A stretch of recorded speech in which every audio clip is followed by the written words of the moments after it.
Bom dia, tudo bem? Para a nossa meditação de hoje, nós vamos ler Atos capítulo 4, versos 32 a 35. Depois vamos ler outro trecho aqui. Da multidão dos que creram era um o coração e a alma. Ninguém considerava exclusivamente sua nenhuma das coisas que possuía. Tudo, porém, lhes era comum. Com grande poder os apóstolos davam testemunho da ressurreição do Senhor Jesus, e em todos eles havia abundante graça, pois nenhum necessitado havia entre eles. Portanto, os que possuíam terras ou casas, vendendo-as, traziam os valores correspondentes e depositavam aos pés dos apóstolos.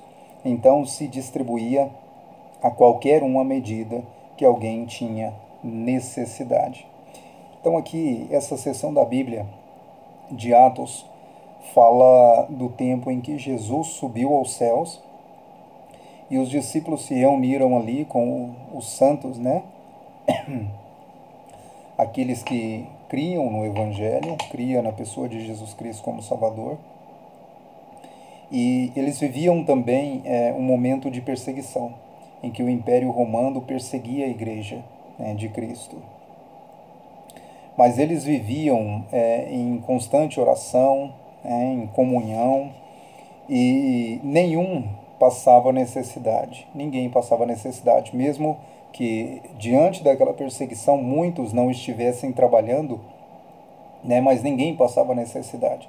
Eles tinham ali é, um cuidado de uns cuidar dos outros. Aqueles que tinham vendiam, né, casas ou terras e entregava para os apóstolos, e eles distribuíam para aqueles que tinham necessidade, né?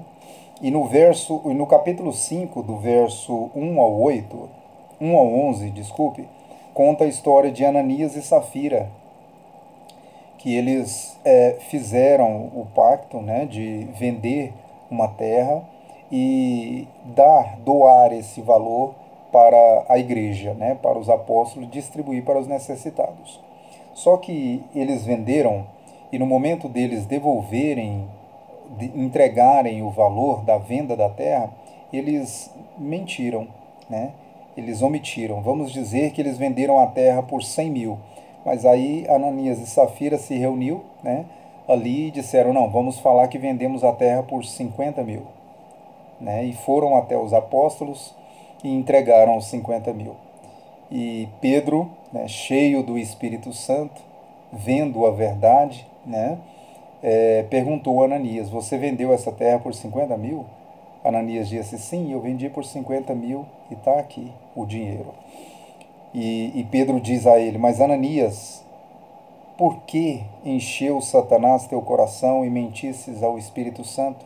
Porque você não mente a homens, né? Você está mentindo a Deus. E naquele momento, Ananias cai morto diante de Pedro, né? Por mentir ao Espírito Santo. Da mesma forma, depois vem a sua esposa e fala a mesma coisa. Pedro lhe pergunta se havia vendido, realmente era por 50 mil. E ela diz, não, sim, ele vendeu, nós vendemos por 50 mil reais aquela terra, né? Assim, uma suposição do valor, né? 50 mil.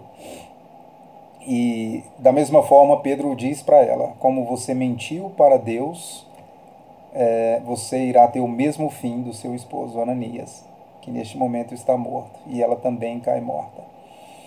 Hoje nós temos a graça de isso não acontecer, né? Deus nos concede a graça de não acontecer desta forma como aconteceu no tempo da igreja dos apóstolos, né? Na igreja primitiva. Algum dia, quando se aproximar o grande evento da volta de Jesus, os cristãos também serão perseguidos, né? Os cristãos que estiverem vivos na época também viverão unidos, viverão em oração, em comunhão, e tudo o que tiverem vai ser para cuidar uns dos outros, para distribuir uns entre os outros, para não ter a necessidade. Então isso aqui vai se repetir. Mas hoje nós temos, como cristãos, o dever de devolver os 10% do dízimo, né? Daquilo que nós recebemos, 10% é o dízimo. E também fazemos pacto com o Senhor de devolver uma oferta, né? De entregar uma oferta, de doar uma oferta. E variam, algumas pessoas 1% do seu salário, 2%, 5%, outras pessoas devolvem 10%, que é o mesmo valor que ele devolve do dízimo, né? E isso não lhe faz falta, né? É uma coisa, é um pacto entre ele e Deus, e da mesma forma que aqui no verso 33 do capítulo 4 de Atos diz: com grande poder os apóstolos davam testemunho da ressurreição do Senhor Jesus, e em todos eles havia abundante graça. Então, aquele que é fiel com o Senhor e devolve o dízimo fielmente e faz um pacto com o Senhor de devolver um valor, esse também é cheio de abundante graça.